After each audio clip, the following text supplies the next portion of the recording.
विराजति स्मोकमूर्ति चक्रं कर्णेन्द्रनानाम् अतिबहुदहतो दूरमौलाश्यवात् सूर्यसद्धानवन्ने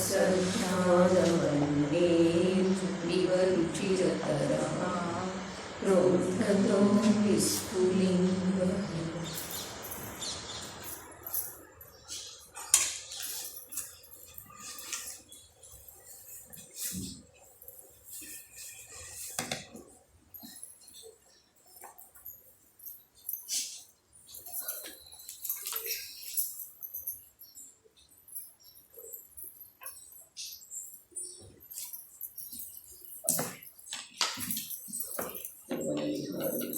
आचार्य श्री पद्मनंदी देव विरचिತ ಪದ್ಮನಂದಿ ಪಂಚವಿಂಶತಿ ಎಂಬ ಈ ಚರಣಾನುಗ ಸಂಬಂಧದ ಕೃತಿಯಲ್ಲಿ ಸಿದ್ಧಸ್ತುತಿಯ ಚರ್ಚೆಯನ್ನು ಮಾಡ್ತಾ ಇದ್ದೇವೆ. ಶ್ಲೋಕ ಸಂಖ್ಯೆ 22. ತೈರೇವ ಪ್ರತಿಪದ್ಯತೆ ತ್ರಯಮಣಿ ಸ್ವರ್ಣಾದಿವಸ್ತು ಪ್ರಿಯಂ ತತ್ಸಿದ್ಧೈಕಮಃ ಸದಂತರತುಷಾ ಮಂದೈರ್ನೈರ್ದೃಶ್ಯತೆ ಏತತ್ತತ್ವರಸ ಪ್ರಭಿನ್ನಹೃದಯಾ ತೇಷಾಮಶೇಷಂ ಪುನಃ ಸಾಮ್ರಾಜ್ಯಂ ತೃಣವತ್ವಪುಶ್ಚ ಪರಮತ್ ಭೋಗಾಶ್ಚ ರೋಗಾ ಇವ. ಪ್ರಪಂಚದಲ್ಲಿ ಯಾವ ಮೂರ್ಖ ಜನರುಗಳು ಉತ್ತಮವಾದ ಅಭ್ಯಂತರ ನೇತ್ರದಿಂದ ಎಂದರೆ ಜ್ಞಾನದಿಂದ ಆ ಸಮೀಚೀನ ಶುದ್ಧಾತ್ಮ ಸ್ವರೂಪದ ಅದ್ವಿತೀಯ ತೇಜಸ್ಸನ್ನು ನೋಡುವುದಿಲ್ಲ, ಅವರೇ ಇಲ್ಲಿ ಪತ್ನಿ ಹಾಗೂ ಚಿನ್ನ ಮೊದಲಾದ ವಸ್ತುಗಳನ್ನು ಪ್ರಿಯವೆಂದು ಮನ್ನಿಸುತ್ತಾರೆ. ಆದರೆ ಯಾರ ಹೃದಯವು ಆ ಸಿದ್ಧಾತ್ಮ ರೂಪದ ರಸದಿಂದ ಪರಿಪೂರ್ಣವಾಗಿ ಹೋಗಿದೆ, ಅವರುಗಳ ಸಲುವಾಗಿ ಸಮಸ್ತ ಸಾಮ್ರಾಜ್ಯವು ಅರ್ಥಾತ್ ಚಕ್ರವರ್ತಿತ್ವವು ತೃಣದ ಸಮಾನ ಅತ್ಯಂತ ತುಚ್ಛವಾಗಿ ಪ್ರತೀತವಾಗುತ್ತದೆ. ಶರೀರವು ಪರಕೀಯವಾಗಿ ಅಥವಾ ಶತ್ರುವಿನಂತೆ ಕಂಡುಬರುತ್ತದೆ ಮತ್ತು ಭೋಗಗಳು ಪ್ರತ್ಯಕ್ಷ ರೋಗದ ಸಮಾನವಾಗಿ ತಿಳಿದುಬರುತ್ತವೆ. ಶುದ್ಧಾತ್ಮರಸದ ಉತ್ಪತ್ತಿ ಅಥವಾ ಶುದ್ಧಾತ್ಮರಸದ ಚಿಲುಮೆ ಯಾರ ಆಂತರ್ಯದಿಂದ ಚಿಮ್ಮಿ ಪರ್ಯಾಯದೊಳಗೆ ಪ್ರಸಾರಿತ ಆಗಿ ಆ ಜೀವವನ್ನು ವಿವೇಕವಂತನನ್ನಾಗಿ ಮಾಡಿದೆಯೋ ಆ ಜೀವನಿಗೆ ಪ್ರತ್ಯಕ್ಷ ಹೀಗೆ ಕಂಡು ಬರ್ತವೆ. ಇದರಲ್ಲಿ ಯಾವುದೂ ಅಲಂಕಾರಿಕ ಭಾಷೆ ಇಲ್ಲ. ಚಕ್ರವರ್ತಿಯಂಥ ವೈಭವ ಅವನಿಗೆ ತೃಣದ ಸಮಾನ, ಅರ್ಥಾತ್ ಆ ಹುಲ್ಲುಕಡ್ಡಿ ಒಣ ಹುಲ್ಲುಕಡ್ಡಿಯಿಂದ ಯಾವುದೇ ಪ್ರಯೋಜನ ತನ್ನದಾಗುವ ಸಾಧ್ಯತೆ ಇಲ್ಲವೋ ಅದೇ ಪ್ರಕಾರ ಭೂಖಂಡದ 6 ಖಂಡಗಳ ವೈಭವ ಏನಿದೆ ಅದರಿಂದ ಏನೂ ಆಗುವ ಸಾಧ್ಯ ಇಲ್ಲ. ಇಲ್ಲಿ ತೃಣದ ದೃಷ್ಟಾಂತ ಏನು ಕೊಟ್ಟರು, ಹುಲ್ಲಕಡ್ಡಿಯ ದೃಷ್ಟಾಂತ ಏನು ಕೊಟ್ಟರು, ಅದು ಯಥಾವತ್ ಪರಮಸತ್ಯವಾದಂಥ ವಿಷಯ ವಸ್ತುವಿನ ಪ್ರತಿಪಾದನೆ ಮಾಡ್ತಿದ್ದರು. 6 ಖಂಡದ ಅಧಿಪತ್ಯ ಏನಿದೆ ಆ ಅಧಿಪತ್ಯ ಆ ಆಂತರ್ಯದ ಅನಂತ ಚೈತನ್ಯ ಗುಣ ಸಾಮ್ರಾಜ್ಯದ ಅಧಿಪತಿಯ ಎದುರಿಗೆ ತೃಣದಕ್ಕಿಂತ ಅಧಿಕಿಯಲ್ಲಿದೆ. ಬರೇ ಆಗಮದ ಆಧಾರದಿಂದ ಕೂಡ ಆತ್ಮನ ಯಾವ ಚೈತನ್ಯಮಯ ಆಂತರ್ಯದ ಸ್ವರೂಪವನ್ನು ತಿಳಿಯಲಾಗುತ್ತಿದೆಯೋ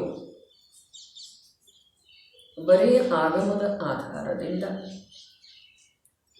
ಆಗಮದ ಆಲೋಕದಲ್ಲಿ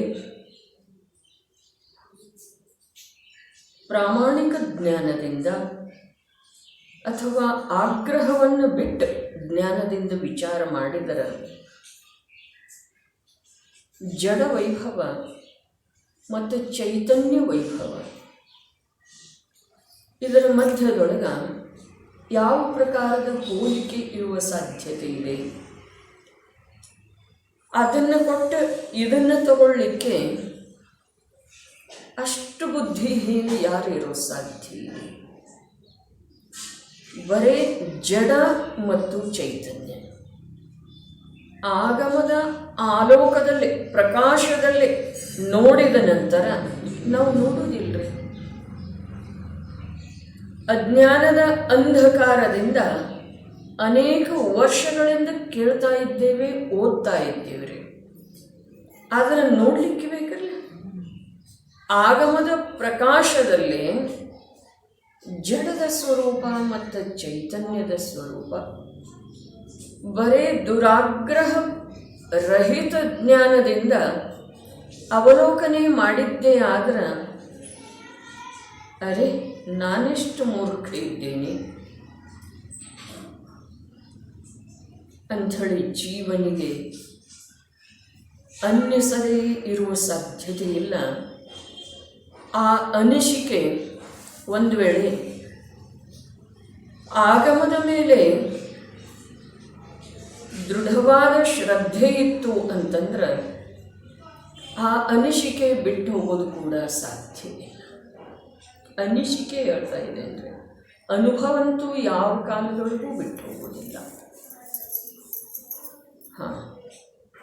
ಅನಾದಿ ಕಾಲದಿಂದ ಈ ಜೀವಕ್ಕೆ ಪರದ್ದೇ ಅಭ್ಯಾಸ ಇರುವ ಕಾರಣ ಸ್ವರ್ಗದಲ್ಲಿ ಹೋದ ಅಂತಂದ್ರೆ ಸಮ್ಯಕ್ ದೃಷ್ಟಿ ಜೀವ ಅವನಿಗೆ ಸಾಗರೋಪಮ ವರ್ಷಗಳವರೆಗೆ ಈ ಆಂತರ್ಯದ ಮಾತು ಸ್ಮರಣೆಗೇನೆ ಬರುವುದಿಲ್ಲ ಅಂಥೇಳಿ ಆಗಮದ ಕಥನ ಇದೆ.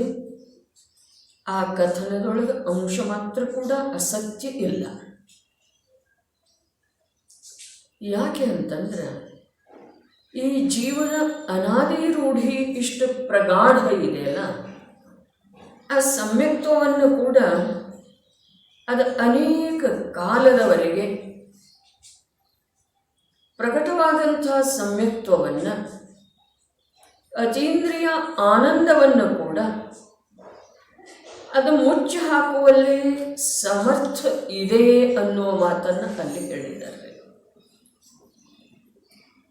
ಆದರೆ ಪ್ರಸಂಗ ಪಡೆದು ಅದು ಸ್ಮರಣೆಗೆ ಬಂದೇ ಬರ್ತಿದ್ದಾರೆ. ಭಾವದೇವನ ಆ ಜೀವಗಳನ್ನ ಕಥಾಂಶದೊಳಗ 7 ಸಾಗರೋಪಮದ ಆಯು ಕಳೆದು ಹೋಯಿತು. ಹೇಗೆ ಕಳೆದು ಹೋಯ್ತು ಗೊತ್ತೇ ಆಗಲಿಲ್ಲ. ಈಗ ನಮ್ದು 50-60 ವರ್ಷದ ಜೀವನ ಹೇಗೆ ಕಳೀತು, 20 ವರ್ಷದ ಜೀವನ ಹೇಗೆ ಕಳೀತು? ನಿನ್ನೆ ಹೇಳಿದ್ದಿತ್ತು ಈ ಜೀವ ಎಷ್ಟು ವ್ಯಸ್ತ ಇರ್ತಿದೆ. ಕೇಳ್ತಾ ಇದ್ರೂ ಕೇಳುವುದಿಲ್ಲರಿ, ಓದ್ತಾ ಇದ್ರೂ ತಿಳಿಯುವುದಿಲ್ಲರಿ, ಭಗವದ್ಬಿಂಬವನ್ನು ನೋಡ್ತಾ ಇದ್ರೂ ಇವನಿಗೆ ಕಾಣಿಸೋದಿಲ್ಲರಿ. ಏನು ಕಾಣಿಸೋದಿಲ್ಲ? ವಾಸ್ತವಿಕತೆ ಕಾಣಿಸೋದಿಲ್ಲ. ಓದ್ತಾ ಇದ್ರೂ ತಿಳಿಯುವುದಿಲ್ಲ. ಏನು ತಿಳಿಯುವುದಿಲ್ಲ? ಶಬ್ದಾಂತರಾಳದೊಳಗಿರುವಂಥ ಭಾವದ ಸ್ಪರ್ಶ ಮಾಡುವ ಯಾವ ಒಂದು ರಸ ಇದೆಯೋ ಅದು ತಿಳಿಯುವುದಿಲ್ಲ. ಅದೇ ಪ್ರಕಾರ ಕೇಳ್ತಾ ಇದ್ರೂ ಕೂಡ ಇವು ಕೇಳೋದಿಲ್ಲ. ಕೇಳ್ತಾ ಇರೋದು ಯಾವುದ್ರೆ ಇವನ ಸಂಪರ್ಕವನ್ನು ಬಿಟ್ಟು ಯಾವ ಜ್ಞಾನೋಪಯೋಗ ಹೊರಗೆ ಬಂದಿದೆಯಲ್ಲ ಅದು ಕರ್ಣೇಂದ್ರಿಯದ ಮೂಲಕ ಕೇಳ್ತಾ ಇದೆ. ಇವು ಕೇಳ್ತಾ ಇಲ್ಲ. ಇವು ಅನ್ಬೇಕಾಯ್ತು ಅಂತಂದ್ರೆ ಆ ಉಪಯೋಗಕ್ಕೆ ಇವನ ಹತ್ತಿರ ಇರೋದು ಅವಶ್ಯಕ ಇದೆ ರೀ. ಅಭೇದ ಆಗದಿದ್ರೂ ಕೂಡ ಇವನ ಹತ್ತಿರ ಇರೋದು ಅವಶ್ಯಕ ಇದೆ.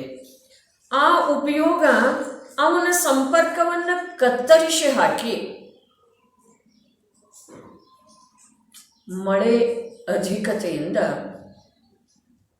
ಗಾಳಿಯ ಬಿರುಸುತನದಿಂದ ಅರ್ಥಾತ್ ತೀವ್ರ ಗಾಳಿಯಿಂದ ಏನೇನೆಲ್ಲ ಕತ್ತರಿಸಿ ಹೋಗಿ ವೈರ್ ಕಟ್ ಆಗ್ತವೆ, ಕತ್ತರಿಸಿ ಹೋಗಿ ಏನಾಗ್ತವೆ, ವೃಕ್ಷಗಳು ಬೀಳ್ತವೆ, ಸಂಪರ್ಕ ತುಂಡರಿಸಿ ಹೋಗ್ತಿದ್ದಾರೆ. ಹಾಗೆಯೇ ಈ ಜೀವಕ್ಕ ಅನಾದಿ ಕಾಲದ್ದೇನು ಮಿಥ್ಯಾತ್ವದ ಬಿರುಗಾಳಿ ಐತಲ್ಲ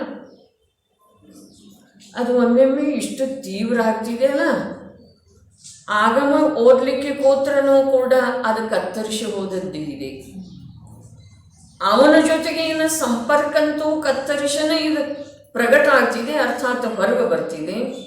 ಆದರೆ ಹೊರಗೆ ಬಂದಿದ್ದು ಕೂಡ ಆಗಮದಲ್ಲಿ ನಡೆದಿರುವುದು ನನ್ನ ಕಥೆ ಇದೆ ಅಂಥೇಳಿ ಅವನ ಸನಿಕ ಹೋಗೋ ಪ್ರಯತ್ನ ಮಾಡುವುದಿಲ್ಲರಿ. ಅದರ ಸಂಪರ್ಕ ತುಂಡರಿಸಿ ಹೋಗಿರುವುದರಿಂದ ಕೇಳ್ತಾ ಇದ್ರೂ ಕೇಳುವುದಿಲ್ಲ ಅಂತ ಹೇಳ್ತಾರೆ. ಇದರ ವಿರುದ್ಧವಾಗಿ ಸಾಧಕ ಜೀವ ಹೊರಗಿಂದ ಕೇಳಿದ್ರೂ ಕೂಡ ಒಳಗಿಂದ ಬಿಡುವುದಿಲ್ಲ. ಅಜ್ಞಾನಿ ಜೀವ ಒಳಗಿನ ವಿಷಯದ ಚರ್ಚೆಯನ್ನು ಕೇಳ್ತಾ ಇದ್ರೂ ಕೂಡ ಹೊರಗಿನ ಸಂಪರ್ಕ ಬಿಡುವುದಿಲ್ಲ. ವಿರುದ್ಧ ಇದೆ ಅಂಥೇಳಿನ ಇಬ್ಬರು ಒಂದೇ ಸ್ಟೇಜದಲ್ಲಿದ್ರೂ ಕೂಡ ಅವ ಅನುಪಮ ಮೋಕ್ಷದ ಕಡೆಗೆ ಹೋಗ್ತಾನೆ, ಇವ ಅನುಪಮ ನಿಗೋಧದ ಕಡೆಗೆ ಹೋಗ್ತಾನೆ. ಎರಡೂ ಅನುಪಮದವರೇ. ಅವನು ಒಂದೆರಡು ದೇವಭವ ಅದ ಇಲ್ಲ ಮಾಡಿ ಹೋಗ್ತಾನೆ, ಇವನು ಒಂದೆರಡು ಮಧ್ಯದ ಭವ ಮಾಡಿ ನಿಗೋಧಕ್ಕೆ ಹೋಗೋದು ನಿಶ್ಚಿತ ಇದೆ. ಅವ ಆಂತರ್ಯದ ಸಂಪರ್ಕ ಬಿಡಲಿಲ್ಲ. ಶಿಷ್ಯರಿಗೆ ಸಂಬೋಧನೆ ಮಾಡ್ತಾ ಇದ್ದಾನೆ, ಅರ್ಹತ್ ಭಕ್ತಿ ಮಾಡ್ತಾ ಇದ್ದಾನೆ, ಪ್ರವಚನ ವಾತ್ಸಲ್ಯ ಇದೆ, ವೈಯಾವೃತ್ತ ಸಂಘದ ವೈಯಾವೃತ್ತ ಸ್ವಯಂ ಆಚಾರ್ಯ ಮಾಡ್ತಾ ಇದ್ದಾರೆ. ಆದ್ರೂ ಕೂಡ ಒಳಗಿನ ಸಂಪರ್ಕ ಸ್ವಲ್ಪ ಕೂಡ ಶಿಥಿಲ. ಅಜ್ಞಾನಿ ಜೀವ ಇಡೀ ದಿವಸ ಆಹಾರ ತ್ಯಾಗ ಮಾಡಿ ಮಂದಿರದೊಳಗೆ ಕೂತಿದ್ದಾನೆ, ಶಾಸ್ತ್ರ ಸಭೆಯಲ್ಲಿ ಕೂತಿದ್ದಾನೆ, ಮಾಲೆ ಹಿಡಿದು ಕೂತಿದ್ದಾನೆ, ಕಣ್ಣು ಮುಚ್ಚಿ ಕೂತಿದ್ದಾನೆ. ಇಡೀ ದಿವಸದೊಳಗೆ ಎಷ್ಟೆಲ್ಲ ಪ್ರಕಾರ ಮಾಡ್ತಾನಲ್ಲ, ಇಡೀ ದಿವಸ ಆಹಾರ ತ್ಯಾಗ ಮಾಡಿದಂಥ ಧರ್ಮಾಚರಣೆ ಮಾಡ್ತಾ ಇರುವಂಥ ಅಜ್ಞಾನಿ ಜೀವ. ಆದರೆ ಇವನ ಸಂಪರ್ಕ ಆ ಶರೀರ ಸಂಸಾರ ಭೋಗಗಳಿಂದ ಭಿನ್ನ ಆಗೋದನ್ನ ಇಲ್ಲರಿ. ಹೀಗಾಗಿ ಇದೆಲ್ಲ ಕಾರ್ಯ ನೀವು ಮಾಡಿದಲ್ಲ, ಆಹಾರ ತ್ಯಾಗ ಮಾಡಿದ, ಆರಂಭ ತ್ಯಾಗ ಮಾಡಿದ, ಭಗವನ್ ಮಂದಿರದೊಳಗೆ ಪೂಜೆ ಮಾಡಿದ, ಸ್ವಾಧ್ಯಾಯ ಮಂದಿರದೊಳಗೆ ಪರಮ ಶ್ರದ್ಧೆಯಿಂದ ನಿಶ್ಚಿಂತನಾಗಿ ಕೂತ ಶಾಸ್ತ್ರದ ಸ್ವಾಧ್ಯಾಯ ಮಾಡಿದ, ಶ್ರವಣ ಮಾಡಿದ, ಮಾಲೆ ಹಿಡಿದ, ಪಂಚಪರಮೇಷ್ಠಿಗಳ ಸ್ಮರಣೆ ಮಾಡಿದ. ಆದ್ರೂ ಕೂಡ ಇವನಿಗೆ ಅಂತಃತತ್ವದ ಕುರಿತು ಸ್ವಲ್ಪ ಕೂಡ ಜಾಗೃತಿ ಮೂಡಿ ಬರಲೇ ಇಲ್ಲ. ಅದರ ಫಲಸ್ವರೂಪವಾಗಿ ಅವನಿಗೊಂದಿಷ್ಟೇನು ಸಾಮಾನ್ಯ ಪುಣ್ಯ ಆಗ್ತಿದೆ. ಅದರಿಂದ ಅವ ಭವನತ್ರಿಕದೊಳಗಾಗಲಿ ಅಥವಾ ಯಾವುದೋ ವಿಮಾನವಾಸಿಯೊಳಗೂ ಕೂಡ ಹೋದರನು ಅವನ ಯಾವ ಇಲ್ಲಿ ಸ್ವಭಾವದ ಮಹಿಮೆ ತಂದುಕೊಳ್ಳದೇ ಇರುವಂಥ ಯಾವ ಭಾವ ಇತ್ತಲ್ಲ, ಆ ಭಾವ ಅಲ್ಲಿ ಭೋಗದ ಮಧ್ಯದೊಳಗ ಸಂಪೂರ್ಣ ಕಳೆದು ಹೋಯ್ತ್ರೆ. ಆ ಭೋಗಗಳ ವಿಪುಲತೆಯೊಳಗ ಅವ ಮೈ ಮರೆತು ಹೋದ, ಅದನ್ನೇ ತಾನು ಅಂದ. ಇದಂತೂ ಸಂಸ್ಕಾರ ಮರೆತು ಬಿಟ್ಟ, ಅದನ್ನೇ ತಾನಂದ, ಅದರೊಳಗೆ ಮುಳುಗಿ ಹೋದ. ಮತ್ತು ಕೊನೆಗೆ ಯಾವಾಗ ಮಂದಾರ ಮಾಲೆಗಳ ಒಣಗಲಿಕ್ಕೆ ಶುರುವಾದವು, ಆ ವೇಳೆದೊಳಗ ತೀವ್ರ ಆರ್ತಧ್ಯಾನ ಮಾಡಿದ. ಸಂಕ್ಲೇಶ ಪರಿಣಾಮ ಮಾಡಿದ ಅದರ ಫಲಸ್ವರೂಪವಾಗಿ ಬಾದರ ಏಕೇಂದ್ರಿಯದೊಳಗೆ ಹೊರಟ. ಅದ್ಭುತ ಮಾತು ಇದೆ. ಈ ಜೀವದ ಯಾವ ಒಂದು ಪರಿಣಾಮದ, ಶ್ರದ್ಧೆದ್ದ, ಜ್ಞಾನದ ಒಂದು ವೈಚಿತ್ರ್ಯ ಇದೆಯಲ್ಲ, ಅದು ಬರೀ ಕೇವಲಿಗಮ್ಮೆ ಇದೆ. ಇತರರಿಗೆ ತಿಳಿದು ಬರೋದಿಲ್ಲ, ಅವನಿಗಂತೂ ತಿಳಿದು ಬರೋದನ್ನೇ ಇಲ್ಲ. ಹೀಗಾಗುವುದರಿಂದ ಅವನ ಸಂಸಾರ ಕೊನೆ ಮೊದಲಿಲ್ಲದ ದುಃಖದೊಳಗ ನಿರಂತರ ನಿರಂತರ ನಿರಂತರ ಮುಳುಗುತ್ತಾ ಇದೆ. ಯಾವತ್ತೋ ಒಂದು ದಿವಸ ಭಾಗ್ಯದಿಂದ ಸ್ವಲ್ಪ ಸಮಯದ ಸಲುವಾಗಿ ಮೇಲೆ ಬಂದ ಹಾಗೆ ಕಂಡ್ರೂ ಕೂಡ ಅದರಿಂದ ಅವನಿಗೆ ಸ್ವಯಂ ಉಪಯೋಗ ಆಗುವ ಹಾಗೆ ಅವ ಕಾರ್ಯ ಮಾಡುವುದಿಲ್ಲ. ಇಲ್ಲಿ ಚರ್ಚೆ ನಡೆದದ್ದೇ ಇದೆ. ಬರೇ ಆಗಮದ ಆಲೋಕದೊಳಗ ಆಗಮದ ಪ್ರಕಾಶಿಸಲ್ಪಟ್ಟಿದೆ ಅಲ್ಲ, ಆಗಮದ ಮೂಲಕ ಏನ ಜಡದ ಸ್ವರೂಪ ಹೀಗಿದೆ, ಪುಣ್ಯದ ಸ್ವರೂಪ ಹೀಗಿದೆ, ಪುಣ್ಯದ ಸಾಮರ್ಥ್ಯ ಇಷ್ಟಿದೆ. ಚಕ್ರವರ್ತಿ ವೈಭವ ಪ್ರತ್ಯಕ್ಷ ಜಡ ಇದೆ. ಪುಣ್ಯ ಆ ಪುದ್ಗಲದೊಳಗೆ ಕಾರ್ಯ ಮಾಡ್ತಿದೆ. ಪುಣ್ಯ ಅದ ನಿಯಮದಿಂದ ಒಂದು ದಿವಸ ಖಾಲಿ ಆಗ್ತಿದೆ. ಇದು ಆಗಮದ ವಚನ ಇದೆ. ಚೈತನ್ಯ ಸ್ವರೂಪದ ಆತ್ಮ ಮೂರು ಕಾಲದಲ್ಲೂ ಚೈತನ್ಯದ ಆನಂದಮಯ ಅನಂತ ಶಕ್ತಿಗಳಿಂದ ಭರಿತಾವಸ್ಥನಿದ್ದಾನೆ ಅನ್ನುವಂಥದ್ದನ್ನು ಆಗಮದೊಳಗೆ ಹೇಳಲಾಗಿದೆ. ಅದನ್ನು ಒಂದು ವೇಳೆ ಯಾವನಾದರೂ ಜೀವ ಮನೋಯೋಗದಿಂದ ಕೇಳಿ, ಯಾವನೋ ಜೀವ ಹೌದು ಇದು ಸತ್ಯ ಇದೆಯಲ್ಲ ಅಂಥೇಳಿ ಬರೇ ಮೇಲಿಂದ ವಿಚಾರ ಮಾಡಿದ ಅಂತಂದ್ರೂ ಕೂಡ ಅವನಿಗೆ ಹೀಗೆ ಅನಿಸೋದು ಸಾಧ್ಯ ಇದೆ. ಏನ ಚಕ್ರವರ್ತಿ ವೈಭವ ಮತ್ತು ತೃಣ ಹುಲ್ಲು ಕಡ್ಡಿ ಅದರೊಳಗೆ ಏನೂ ವ್ಯತ್ಯಾಸ ಇಲ್ಲ. ಇಡೀ ಆರಖಂಡದ ವೈಭವ, ಇಡೀ ಆರಖಂಡದ ವೈಭವ. ಹೌದು ಪ್ರಭು, ಅವ ಆರಖಂಡದವೇ ಸೀಮಿತ, ಪರಿಸೀಮಿತ, ಅತ್ಯಂತ ಪರಿಸೀಮಿತ ಅಲ್ಪದಾದಂಥ ಮಾತಿದೆ. ಅದು ಭೂಮಂಡಲ ಎಷ್ಟು ದೊಡ್ಡದಿದೆ, ಇಡೀ ಲೋಕಾಕಾಶ ಎಷ್ಟು ದೊಡ್ಡದಿದೆ, ತ್ರಸನಾಳಿ ಎಷ್ಟು ದೊಡ್ಡದಿದೆ,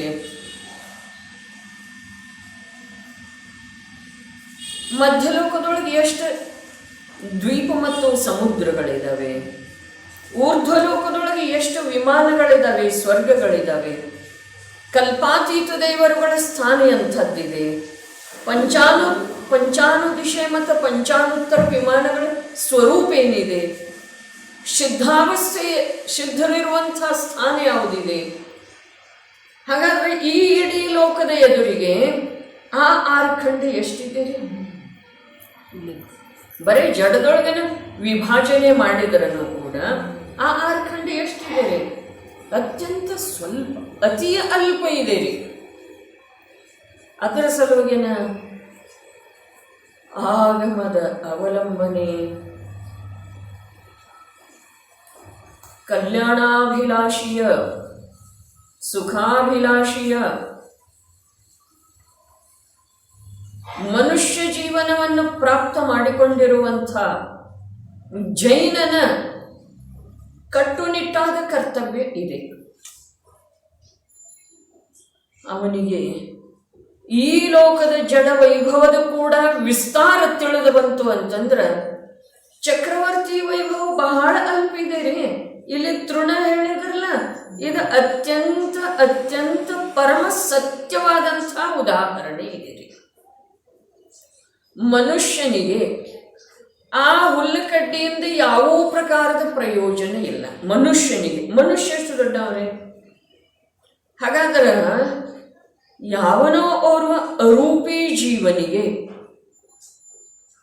ಈ ಪರಮ ವಿಶಾಲವಾದಂಥ ಜಡ ವೈಭವದೊಳಗ ಒಂದಿಷ್ಟು ಚಕ್ರವರ್ತಿ ವೈಭವ ಪ್ರಾಪ್ತ ಆದ್ರೂ ಅವನಿಗೆ ಆ ಜಡ ವೈಭವದ ದೃಷ್ಟಿಯಿಂದ ಅತಿ ಅಲ್ಪ ಇದೆ. ಮತ್ತು ಚೈತನ್ಯ ವೈಭವದ ಎದುರಿಗಂತೂ ಅದರ ಜಾತಿನೇ ಭಿನ್ನ ಇದ್ದ ಕಾರಣ ಮನುಷ್ಯನಿಗೆ ಹುಲ್ಲಿನಿಂದ ಏನು ಪ್ರಯೋಜನ? ಏನು ಪ್ರಯೋಜನ? ದನ ಇದ್ರೆ ಒಂದಿಷ್ಟು ಇದ್ರೆ ಆ ಉಪಯೋಗ ಆದ್ರೆ ಆಗ್ಬೋದು, ಏನೂ ಸಿಗದಿದ್ರೆ ಅದೊಂದು ಹುಲ್ಲು ಕಡ್ಡಿ ತಿನ್ಬೋದು, ಜಿಂಕೆ ಅದನ್ನು ಬಾಯಲ್ಲಿ ಹಿಡಿಬೋದು, ತಿರಿಯಂಚೆ ಯಾವುದಕ್ಕೂ ಒಂದು ಏನಾದರೂ ಆಗ್ಬೋದು. ಮನುಷ್ಯನಿಗೆ ಹುಲ್ಲು ಕಡ್ಡಿಯ ಪ್ರಯೋಜನ ಏನು? ಹಾಗೆ ಚೈತನ್ಯ ಸ್ವರೂಪದ ಜೀವನಿಗೆ ಅತ್ಯಲ್ಪವಾದಂಥ ಜಡ ವೈಭವದ ಪ್ರಯೋಜನೇನ? ಇದೇಂದ್ರೆ ಚಕ್ರವರ್ತಿ ವೈಭವ, ಅಂಥ ಮಹಾನ್ ವೈಭವ, ಒಂದು ಹುಲ್ಲುಕಡ್ಡಿ ಹಾಗೆ ತಿಳಿತಿದೆ, ಇದು ಅತಿಶಯೋಕ್ತಿ ಇದೆ ಅಂಥೇಳಿ ನಮ್ಗನ್ನಿಸ್ತಿದ್ದಾರೆ ಅಜ್ಞಾನಗಳಿಗೆ. ಯಾಕಂದ್ರೆ ನಾವು ಅವು ಎರಡನ್ನೂ ತುಲನಾತ್ಮಕ ದೃಷ್ಟಿಯಿಂದ ನೋಡ್ತೇವೆ.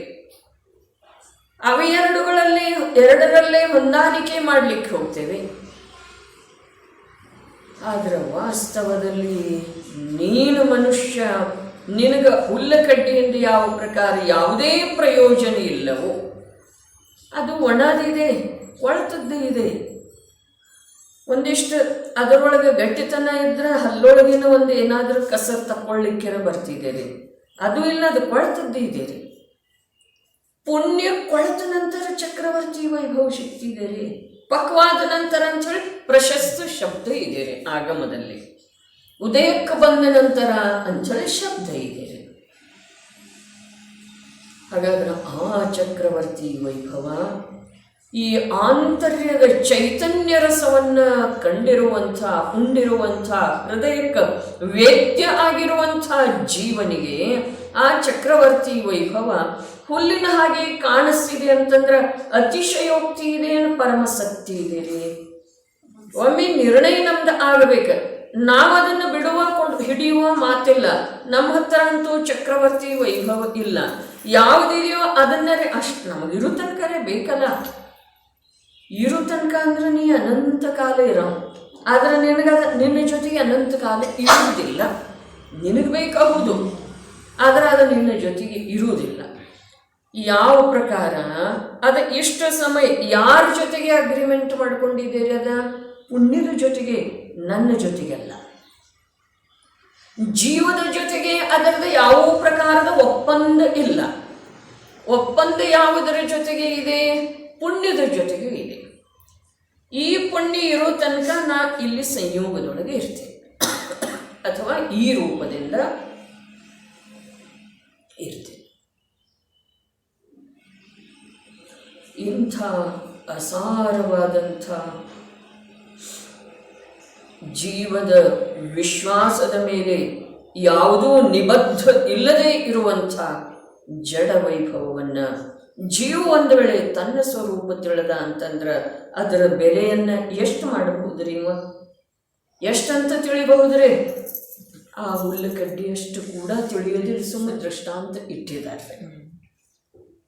ಅದರ ನಂತರ ಶರೀರದ ಮಾತು ಹೇಳ್ತಾರೆ. ಶರೀರ ಹ್ಯಾಕೆ ಕಾಣಿಸ್ತಿದೆ? ಪರಕೀಯವಾಗಿ. ಶರೀರ ಪರಕೀಯವಾಗಿ ಇನ್ನೊಬ್ಬರದ್ದು ಇದ್ದ ಹಾಗೆ ಕಾಣಿಸ್ತಿದೆ. ಶರೀರದ ಮೇಲೆ ಪತ್ನಿ ಪ್ರೀತಿ ಮಾಡ್ತಾಳೋ ಅಥವಾ ಜೀವದ ಮೇಲೂ, ಪತಿಯ ಜೀವದ ಮೇಲೂ ಮಾಡ್ತಾಳಪ್ಪ? ಶರೀರಕ್ಕೆ ಪೋಷಣೆ ನೀಡ್ತಾ ಇರ್ತಾಳೋ ಸರ್ವತೋಮುಖದಿಂದ. ಪತ್ನಿ ಅನ್ನಿಸಿಕೊಳ್ಳುವಂಥ ಸ್ತ್ರೀ ಪರ್ಯಾಯದ ಜೀವ ಸರ್ವತೋಮುಖದಿಂದ ಶರೀರಕ್ಕೆ ಪೋಷಣೆ ನೀಡ್ತಾ ಇರ್ತಾಳೋ ಅಥವಾ ಜೀವನಿಗೆ? ಜೀವನಿಗೆ ಒಂದು ವೇಳೆ ನೀಡ್ತಿದ್ದಳು ಅಂತಂದ್ರೆ ಆ ಜೀವ ದೀಕ್ಷಾ ತಗೊಂಡು ಹೋಗುವಳ್ಳೆದೊಳಗ ಪತ್ನಿ ದುಃಖಿಯಾಗುವ ಪ್ರಶ್ನೆ ಬರೋದಿಲ್ಲ. ಜೀವಕ್ಕೆ ಯಾವುದೇ ಪ್ರಕಾರದ ರಕ್ಷಣೆಯನ್ನು ಅವಳು ನೀಡ್ತಾ ಇಲ್ಲ. ಆ ಜೀವದ ಕಡೆಗೆ ಅವಳದ ಯಾವುದೇ ಪ್ರಕಾರದ ದೃಷ್ಟಿ ಇಲ್ಲ ಅಂಥೇಳಿನ ಪತಿ ಸತ್ತು ಹೋದ ಮೇಲೆ ಆ ಶರೀರ ಸ್ಮಶಾನದ ವಸ್ತುವಾಗಿ ಉಳಿದು ಬಿಡ್ತಿದೆ, ಅದು ಹೊರಟು ಹೋಗ್ತಿದೆ ಅಂಥೇಳಿ ದುಃಖ ಮಾಡ್ತಾಳೆ. ಹಾಗಾದರೆ ವಸ್ತುವಿನ ಸ್ವರೂಪವನ್ನು ತಿಳ್ಕೊಂಡಿರುವಂಥ, ಚೈತನ್ಯ ರಸದ ಆಸ್ವಾದನೆ ಪಡೆದಿರುವಂಥ ಆ ಪತಿಯ ಜೀವನಿಗೆ ಆ ತನ್ನ ಶರೀರ ಅವಳದಾಗಿ ಕಾಣಿಸ್ತಿದೆ, ಪರಕೀಯ. ಹೌದೇನಿಲ್ರಿ? ಪರಕೀಯ ಇನ್ನೊಬ್ಬರದು, ಅವಳದು, ಪುತ್ರಂದ, ಧನದ, ಮನೆಯದ್ದ. ಯಾವುದರ ಸಲುವಾಗಿ ಶ್ರಮಿಸ್ತಾ ಇದೆ? ಯಾವುದು ಶ್ರಮಿಸ್ತಾ ಇದೆ? ಶರೀರ ಶ್ರಮಿಸ್ತಾ ಇದೆ. ಯಾವುದರ ಸಲುವಾಗಿ? ಪತ್ನಿ, ಪುತ್ರ, ಪರಿವಾರ, ಧನ, ಕೀರ್ತಿ, ಗೌರವ, ಇದೆಲ್ಲ ಜೀವದ್ದು ಅದಾವೇನ್ರಿ? ಹಾಗಾದ್ರೆ ಆ ಶರೀರ ಯಾರ ಆಧಾರದಿಂದ ಶ್ರಮಿಸ್ತಾ ಇದೆ? ಜೀವದ ಆಧಾರದಿಂದ. ಆ ಜೀವ ಒಂದು ವೇಳೆ ಆ ಪ್ರಕಾರದ ದೃಷ್ಟಿಯನ್ನು ಬಿಟ್ಟುಕೊಟ್ಟ ಅಂತಂದ್ರೆ ಆ ಶರೀರ ಆ ಪ್ರಕಾರದ ಕಾರ್ಯವನ್ನು ಒಂದು ವೇಳೆ ತನ್ನ ಯೋಗ್ಯತೆ ಅನುಸಾರ ಕೆಲ ಕಾಲದವರೆಗೆ ಮಾಡಿದರನ್ನು ಕೂಡ ಜೀವನಿಗೆ ಅದು ಪರದ ಕಾರ್ಯ ಅನ್ನಿಸ್ತಿದೆ, ಪರಕೀಯ ಅನ್ನಿಸ್ತಿದೆ. ಅದು ನಡೀತಾ ಇದೆ, ಅದು ಮಾಡ್ತಾ ಇದೆ, ಅದರ ಕಾರ್ಯ ಇದೆ, ವಿಕಲ್ಪ ಇರುವುದಿಲ್ಲರೆ ಅವನಿಗೆ ಕಾಣಿಸ್ತಿದೆ. ಹಾಗೆ ಪರಕೀಯವಾಗಿ ಕಾಣಿಸ್ತಾ ಇದೆ. ಶರೀರದ ಮೂಲಕ ಯಾವ ಕಾರ್ಯ ನಡೆದಿದೆಯೋ ಆ ಕಾರ್ಯ ಅದು ಅವರ ಸಲುವಾಗಿ ನಡೆದದ್ದು ಇದೆ. ಇನ್ನು ತನ್ನ ಸಲುವಾಗಿ ಕೂಡ ಭೋಜನಾದಿಗಳನ್ನ ಮಾಡಿದರೆ ಅದು ಜೀವದ ಸಲುವಾಗಿದೆ, ಶರೀರದ ಸಲುವಾಗಿನ ಇದೆ ರೀ. ಅವನಿಗೆ ವಸ್ತು ಸ್ವರೂಪ ಬರೇ ಪರಕ್ಕೆ ಸಂಬಂಧಿಸಿದ ಹಾಗೆ ಇಲ್ಲ, ತನ್ನ ಮಾಧ್ಯಮದಿಂದ ಇದೆ ರೀ. ಅದಕ್ಕೆ ಅನುಭೂತಿಯ ಮಾತಿದೆ. ಹೃದಯದೊಳಗ ಯಾವ ಜೀವನಿಗೆ ತನ್ನ ಚೈತನ್ಯ ರಸದ ಅನುಭವ ಬಂದು ಬಿಟ್ಟಿದೆಯೋ, ಹೃದಯದೊಳಗ, ಒಳಗ, ಆಳದೊಳಗ, ಅನುಭವದೊಳಗ ಅದರದ್ದು ಯಾವ ಆಸ್ವಾದ ಬಂದು ಬಿಟ್ಟಿದೆಯೋ ಆ ಜೀವನಿಗೆ ಈ ಶರೀರ ಹೇಗೆ ಕಾಣಿಸ್ತಿದೆ? ಪರಕೀಯ. ಅದು ಕಾರ್ಯ ಮಾಡ್ತಾ ಇದ್ರೆ ತನ್ನ ಕಾರ್ಯ ಮಾಡ್ತಾ ಇದೆ. ಶರೀರ ಆತ್ಮನ ಸಲುವಾಗಿ ಇದುವರೆಗೆ ಯಾವ ಕೆಲಸ ಮಾಡಿದೆ? ಯಾರ ಶರೀರ? ಮುನಿ ಭಗವಂತರ ಶರೀರರೇ. ಮುನಿ ಭಗವಂತರ ಆತ್ಮನ ಸಲುವಾಗಿ ಏನರ ಕೆಲಸ ಮಾಡಿದೆಯೋ ಅಥವಾ ಮುನಿ ಭಗವಂತರ ಸ್ವಾಭಾವಿಕವಾದಂಥ ಆತ್ಮಸ್ವರೂಪದೊಳಗೆ ಸ್ವಾಭಾವಿಕವಾಗಿ ನಿಂತುಕೊಳ್ಳುವುದರಿಂದ ಅವರದ ಅನುಸರಣೆ ಮಾಡಿ ಆ ಶರೀರ ಕೂಡ ತನ್ನ ಸ್ವಭಾವದೊಳಗೆ ನಿಂತುಕೊಂಡಿದೆ. ಅವರಿಗೇನಾದರೂ ಸಹಾಯ ಮಾಡ್ತಾ ಇದೆ ಅನ್ನೋದ? ಮಾಡ್ತಾ ಇದೆ ಅಂಥೇಳಿ ವ್ಯವಹಾರದ ಕಥನಿದೆ ರೀ. ಅಲ್ಲಿ ಯಾವ ಪ್ರಕಾರದ ವ್ಯವಹಾರದ ಕಥನಿದೆಯೋ ಅದೇ ಪ್ರಕಾರ ಇಲ್ಲಿ ವ್ಯವಹಾರದ ಕಥನಿದೆ. ಇಲ್ಲಿ ಸಹಾಯ ಮಾಡ್ತಾ ಇಲ್ಲ, ಇಲ್ಲಿ ಶರೀರನ ಅವನಿಗೆ ಶತ್ರುವಾಗಿ ನಿಂತಿದೆ. ಅಲ್ಲಿ ಸಹಾಯ ಮಾಡ್ತಾ ಇದೆ, ಅರ್ಥಾತ್ ಅದು ತನ್ನ ಸ್ವಾಭಾವಿಕ ಸ್ಥಿತಿಯೊಳಗೆ ಇದೆ. ಇಲ್ಲಿ ಶರೀರ ಇವನ ಇಚ್ಛೆಯನ್ನ ಇನ್ನಷ್ಟು ವೃದ್ಧಿಸ್ತಾ ಇದೆ, ಅದರಲ್ಲಿ ನಿಮಿತ್ತ ಆಗ್ತಾ ಇದೆ. ಅದಕ್ಕೆ ಶತ್ರುವಿನ ಹಾಗೆ ಬ್ರಾಕೆಟ್ ಒಳಗಿಟ್ಟಿದಾರ್ರಿ. ಏನ? ಶತ್ರುವಿನಂತೆ. ಅದಕ್ಕಿಂತ ಮೊದಲೇನ? ಪರಕೀಯವಾಗಿ ಅವನಿಗೆ ಪರಕೀಯ ಕಾಣಿಸ್ತಿದೆ. ಅದು ಪರಕೀಯನ ಇದೆ, ಆದರೆ ಸ್ವಯಂ ಅದ ಶತ್ರುತ್ವವನ್ನು ಸಾಧಿಸ್ತಾ ಇದೆ ಅಜ್ಞಾನಿ ಜೀವದ ಜೊತೆಗೆ. ಜ್ಞಾನಿ ಜೀವಕ್ಕೂ ಕೂಡ ಅನುಭೂತಿಯ ವೃದ್ಧಿಯ ಫಲಸ್ವರೂಪವಾಗಿ ಅದು ಯಾವಾಗ ಶತ್ರುವಿನ ಹಾಗೆ ಕಾಣಿಸ್ತಿದೆಯೋ ಆವಾಗ ಅವರು ತಮ್ಮ ಸಹಜವಾದಂಥ ಮಾರ್ಗದೊಳಗೆ ಹೊರಟು ಹೋಗ್ತಾರೆ. ಆಗ ಆ ಶರೀರ ಸಹಜ ಸ್ವಾಭಾವಿಕವಾಗಿ ಅವರ ಅನುಸರಣೆ ಮಾಡ್ತಿದೆ. ಅವರು ತಪಸ್ಸು ಮಾಡ್ತಾ ಕೂತರ, ಅವರು ಯಾವುದೇ ಪ್ರಕಾರದಿಂದ ಕಾಯ ಕ್ಲೇಶ ತಪಸ್ಸು ಮಾಡ್ತಾ ಇದ್ದಾರೆ, ಅನಶನ ತಪಸ್ಸು ಮಾಡ್ತಾ ಇದ್ದಾರೆ, ವೃತ್ತಿಪರಿಸಂಖ್ಯಾನ ತಪಸ್ಸು ಮಾಡ್ತಾ ಇದ್ದಾರೆ, ಅವಮೌದರ್ಯ ರೂಪದ ತಪಸ್ಸು ಮಾಡ್ತಾ ಇದ್ದಾರೆ, ವಿವಿಕ್ತ ಶಯನಾಸನ, ಇವು ಮೊದಲಿನ 6 ತಪಸ್ಸೇನದವು ಅವು ಶರೀರಕ್ಕೆ ಸಂಬಂಧಿಸಿದ್ದು ಇದ್ದಾವೆ. ಆ ವೇಳೆದೊಳಗೆ ಅದೇನೂ ತಕರಾರು ಮಾಡುವುದಿಲ್ಲ. ಶರೀರ ಯಾವುದೇ ಪ್ರಕಾರದ ತನ್ನ ಬೇಡಿಕೆಯನ್ನು ಒಡ್ಡುವುದಿಲ್ಲ, ಯಾವುದೇ ಪ್ರಕಾರದಿಂದ ಅವನೊಳಗೆ ಬಾಚನೆ ಮಾಡುವುದಿಲ್ಲ.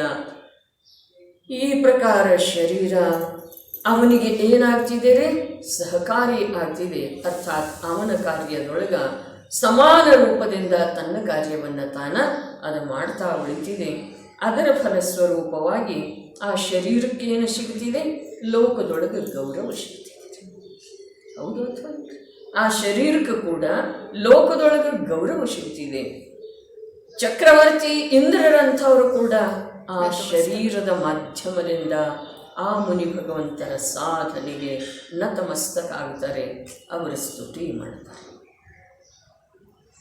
ಶರೀರವನ್ನು ಪರಕೀಯ ಅಂಥೇಳಿ ಯಾವಾಗ ಇವ ಆತ್ಮನ ಅನುಭೂತಿ ಪೂರ್ವಕ ತಿಳಿತಾನೋ, ಆ ಅನುಭೂತಿಯ ಬಲದಿಂದನ ಅದನ್ನು ಶತ್ರು ಅಂಥೇಳಿ ಗಣಿಸ್ತಾನೋ, ಆವಾಗ ಅದರ ಗೊಡವೆಗೆನ ಹೋಗುತ್ತನ ತನ್ನ ಮಾರ್ಗದೊಳಗೆ ತಾನು ಹೊರಟ. ಇನ್ನು ಅಲ್ಲಿ ಹೋದ ನಂತರ ಏನಿದೆ, ಮುಂದಿನ ಮಾತಿದೆ ಅಲ್ಲ. ಮೊದಲ ಚಕ್ರವರ್ತಿ ವೈಭವ ಹೇಳಿದರು, ಆಮೇಲೆ ಶರೀರ ಹೇಳಿದರು, ಆಮೇಲೆ ಭೋಗ ಹೇಳ್ತಾ ಇದ್ದಾರೆ. ಅಲ್ಲೇನು ಭೋಗಿದಿರಿ? ಶತ್ರುವಿನ ಹಾಗೆ ಗಣಿಸಿ ಅದರ ಗೊಡವೆಗೆನ ಹೋಗದ್ದನ, ಅದರದ ಯಾವುದೇ ಪ್ರಕಾರದ ಕಾರ್ಯದೊಳಗೆ ತಾನು ಲಕ್ಷ್ಯ ಕೊಡದನ. ಈಗ ಊಟದ ಸಮಯ ಆಯಿತು, ಈಗ ವಿಶ್ರಾಂತಿಯ ಸಮಯ ಆಯಿತು, ಈಗ ಇದಕ್ಕೆ ಕಷ್ಟ ಆಗ್ತಾ ಇದೆ, ಇದು ಯಾವುದರ ಕಡೆಗನೂ ಅದರ ಲಕ್ಷಣ ಕೊಡದ್ದನ, ಅದರ ಗೊಡವೆಗೆನ ಹೋಗದ್ದನ. ಅವರು ಯಾವ ತಮ್ಮ ಸಾಧನೆಯ ಮಾರ್ಗದೊಳಗೆ ಮುಂದುವರಿತಾರೋ ಹೋಗ್ತಾ ಇರ್ತಾರೋ, ಆಗ ಆ ಶರೀರ ಸ್ವಾಭಾವಿಕವಾಗಿ ಅವರ ಅನುಸರಣೆ ಮಾಡಿ ಅವರಿಗೆ ಸಹಕಾರಿಯಾಗುತ್ತಿದೆ ಅಂಥೇಳಿ ಹೇಳಿತು. ಹಾಗಾದರೆ ಇನ್ನು ಮುಂದೆ ಭೋಗದ್ದೇನು ಕಾಲ್ತಿ ಇದ್ದೀರಿ? ಅಲ್ಲೇನು ಹೋಗಿರೋ ಸಾಧ್ಯ ಇದೆ ಅಥವಾ ಇಲ್ಲ? ಇದು ಯಾವ ಕ್ರಮದಿಂದ ಹೇಳಿದರೆ ಹಾಗೆ ಇರಬೇಕೋ ಅಥವಾ ಆ ಕ್ರಮದೊಳಗೆ ಏನಾದರೂ ವ್ಯತ್ಯಾಸ ಆಗಿರಬಹುದು. ಅರ್ಥದೊಳಗೆ ವ್ಯತ್ಯಾಸ ಆಗಿದೆ ಹೀಗಿಲ್ಲ, ಶ್ಲೋಕದೊಳಗೆ ಹಾಗೆ ಹೇಳಿದ್ದಾರೆ. ಸಾಮ್ರಾಜ್ಯಂ ತೃಣವತ್ ಹೇಳಿದಾರಲ್ಲ ಕೊನೆ ಲೈನ. ವಪುಶ್ಚ ವಪು ಆ ಶರೀರ, ಪರಮೋದ್ ಅದು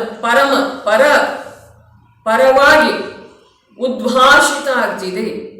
ಭೋಗಾಶ್ಚ ರೋಗ ಇವ ಮುಂದೆ ಭೋಗದ ಮಾತು ಬರ್ತಿದೆ. ಭೋಗದ ಪ್ರಾಪ್ತಿ ಯಾವುದರಿಂದ ಆಗ್ತಿದೆ?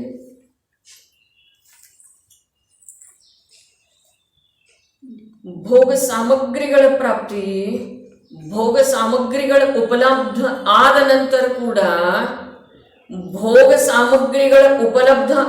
ನಂತರ ಕೂಡ ಅವುಗಳನ್ನು ಭೋಗಿಸುವಂತಹ ಒಂದು ಶಾರೀರಿಕ ಅಥವಾ ಮಾನಸಿಕ ಅನುಕೂಲತೆ ಯಾವಾಗ ಪ್ರಾಪ್ತ ಆಗ್ತಿದೆ?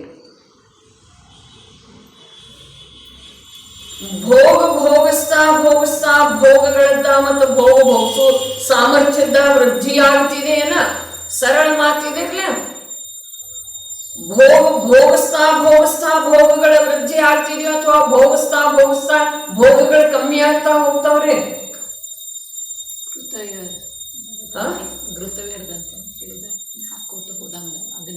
ಭೋಗದ ಇಚ್ಛೆಯ ಮಾತು ಹೇಳಲಿಲ್ಲ ನಾ, ಭೋಗ ಸಾಮಗ್ರಿ. ಈಗ ನೀನು ಬರೇ ಭೋಗಿಸ್ತಾ ಇದ್ದಿ, ಹೊಸ ವಸ್ತ್ರ ತರಲಿಲ್ಲ, ಇದ್ದಂಥ ವಸ್ತ್ರಗಳನ್ನ ಭೋಗಿಸ್ತಾ ಇದ್ದಿ, ಅವು ತೀರ್ತಾವೇನಿಲ್ಲ, ಹಳೆವಾಗಿ ಹೋಗ್ತಾವೇನಿಲ್ಲ. ಇದ್ದಂಥ ವಸ್ತು ಕೂತು ತಿಂದರೆ ಕುಡಿಕೆ ಹೊನ್ನು ಸಾಲದು ಹೇಳಿದಾರಲ್ಲ. ಸಂಪಾದನೆ ಮಾಡಲಿಲ್ಲ, ನೀವು ಮನೆಯಲ್ಲಿ ಕೂತು ಏನಿದೆ ಅದನ್ನ ಭಿನ್ನ ಭಿನ್ನ ಪ್ರಕಾರದಿಂದ ಭೋಗಿಸಿರಿ ಅಂದ್ರೆ ಅದು ತೀರ್ತಾ ಹೋಗ್ತಿದೆಯೋ ಅಥವಾ ಇಲ್ಲ? ಇನ್ನು ಭೋಗಿಸೋ ಸಾಮರ್ಥ್ಯ ಕೂಡ ಕಮ್ಮಿ ಆಗ್ತಾ ಹೋಗ್ತಿದೆಯೋ ಅಥವಾ ಅದು ವೃದ್ಧಿ ಆಗ್ತಿದ್ದೀರಿ? ಕಮ್ಮಿ ಆಗ್ತಿದ್ದೀರಿ. ಭೋಗಿಸಿ ಎಂದೂ ವೃದ್ಧಿ ಆಗುವುದಿಲ್ಲ, ಯಾವುದರೊಳಗನೂ ಆಗುವುದಿಲ್ಲ. ನಾನು ಹೇಳ್ತಾ ಇರೋದು ಎರಡೇ ಮಾತು, ಒಂದು ಭೋಗ ಸಾಮಗ್ರಿ, ಒಂದು ಭೋಗಿಸುವ ಸಾಮರ್ಥ್ಯ. ಹಾಗಾದ್ರೆ ಅದು ಯಾವಾಗ ಬೆಳೀತಿದೆ? ತ್ಯಾಗದೊಳಗೆ ಬೆಳೀತಿದೆ. ಭೋಗ ಸಾಮಗ್ರಿಗಳನ್ನ ತಂದು ಕೊಡುವ ಸಾಮರ್ಥ್ಯ ಯಾರಲ್ಲಿ ಇದೆ? ಶುಭ ಭಾವಕ್ಕೆ ಇದೆ. ಭೋಗಿಸುವ ಅಶುಭ ಭಾವಕ್ಕೆ ಇಲ್ಲ. ಭೋಗ ಸಾಮಗ್ರಿಗಳನ್ನ ಸಂಗ್ರಹಿತ ಮಾಡುವಂತಹ ಸಾಮರ್ಥ್ಯ ಯಾವುದರಲ್ಲಿ ಇದೆ? ಶುಭ ಭಾವದಲ್ಲಿ ಇದೆ. ಮತ್ತು ಭೋಗಿಸುವಂತಹ ಕ್ಷಮತಾ ಅದು ಯಾವುದರಲ್ಲಿ ಇದೆ? ದಿವ್ಯ ಶರೀರದೊಳಗಿದೆ, ಸ್ವರ್ಗದೊಳಗಿದೆ. ಇಲ್ಲಿ ಎಷ್ಟು ಭೋಗಿಸೋದನ್ರಿ? ಹಾಗಾದ್ರೆ ಭೋಗದ ತ್ಯಾಗ ಮಾಡಿ ಒಂದು ವೇಳೆ ನೋಡ್ರಿ, ಆಗಮದೊಳಗೆ ಎಲ್ಲಾ ಪ್ರಕಾರದ ಕಥನ ಬರ್ತಿದೆ. ಗುಣಭದ್ರಾಚಾರ್ಯ ದೇವ ಹೇಳಿದರು, ನಿನಗೆ ಭೋಗದ್ದನೇ ಇಷ್ಟು ಇಚ್ಛಾ ಇತ್ತು ಅಂತಂದ್ರೆ ಈ ಭವದೊಳಗಂತೂ ನೀ ತ್ಯಾಗ ಮಾಡಿದೆ, ಆದ್ರೆ ನೀ ಶುಭ ಭಾವ ಮಾಡಿದೆ ಅಂತಂದ್ರೆ ನಿನಗೆ ಸ್ವರ್ಗದ ಭೋಗ ದೀರ್ಘಕಾಲದವರೆಗೆ ಸಿಗ್ತಿದೆ. ಜ್ಞಾನಿಗಳು ಇದು ಹೇಳಿದರೆ ಇದು ಇಲ್ಲ ಅನ್ನುವ ಮಾತು. ದೀರ್ಘಕಾಲದವರೆಗೆ ಅಮರೇಂದ್ರ ಉನ್ನತಿ ಎಷ್ಟು ಕಾಲ ಇರ್ತಿದೆ ಅಲ್ಲಿ, ಅತ್ಯಂತ ಇಲ್ಲಿ ಗಣನೆಗೇನ ಶಿಲ್ಪೋದ ಸಾಧ್ಯ ಇಲ್ಲ, ಅಷ್ಟು ಆಯು ಇದೆ. ಅಲ್ಲಿ ಭೋಗಗಳು ಎಂಥವಿದಾವೆ, ಅಲ್ಲಿ ಬಾಲ್ಯಾವಸ್ಥೆ ಇಲ್ಲ, ಪರಾಧೀನತೆ ಇಲ್ಲ, ಅಂತರ್ಮುಹೂರ್ತದೊಳಗೆ ನವ ಯುವಕನ ಆಗ್ತಾನು, ವೃದ್ಧಾಪ್ಯ ಇಲ್ಲ, ರೋಗಾದಿಗಳಿಲ್ಲ. ಹಾಗಾದ್ರೆ ಈಗ ತ್ಯಾಗ ಮಾಡಿದೆಯಲ್ಲ, ತುಚ್ಛವಾದಂತಹ ಭೋಗದ ಅಭಿಲಾಷೆ ಮಾಡಬೇಡ. ಆ ತ್ಯಾಗದಲ್ಲಿ ಅರ್ಥಾತ್ ಶುಭ ಭಾವದಲ್ಲಿ ಮುಂದುವರಿನಿ. ಅದರ ಫಲಸ್ವರೂಪವಾಗಿ ನಿನಗೆ ಸ್ವರ್ಗದ ವಿಪುಲ ವೈಭವಗಳು ಸಿಗ್ತಾವಲ್ಲ. ಅವರದ ದೃಷ್ಟಿಕೋನ ಏನಿದೆ, ಮುಂದುವರೆದ ಅಂತಂದ್ರ ಇವನಿಗೆ ಭೋಗದ ವೃದ್ಧಿ ಆಗ್ಲಿ ಅನ್ನೋ ಮಾತಿಲ್ಲ, ಮಾತಂತೂ ಅಂತಂದು ಹೇಳ್ತಾ ಇದ್ದಾರೆ. ಆದ್ರೆ ಇವನು ಭೋಗಾಭಿಲಾಷೆ ಒಂದು ಕ್ಷಣ ಹೋಗ್ಬೋದು, ಒಮ್ಮೆ ಅಭಾವ ಆಗ್ಬೋದು. ಇದೇ ತಪಸ್ಸಿನ ಬಲದೊಳಗೆ, ಇದೇ ತಪಸ್ಸಿನೊಳಗೆ ಇವು ಉಳಿದ ಅಂತಂದ್ರ, ಇದೇ ಮಾರ್ಗದೊಳಗೆ ಉಳಿದ ಅಂತಂದ್ರ, ಇದೇ ಸಂಯಮಮಯ ಪ್ರವೃತ್ತಿಯೊಳಗೆ ಉಳಿದ ಅಂತಂದ್ರ ಇವನು ಭೋಗದ ಅಭಿಲಾಷೆ ಅಳಿಸಿ ಹೋಗ್ಬಹುದು.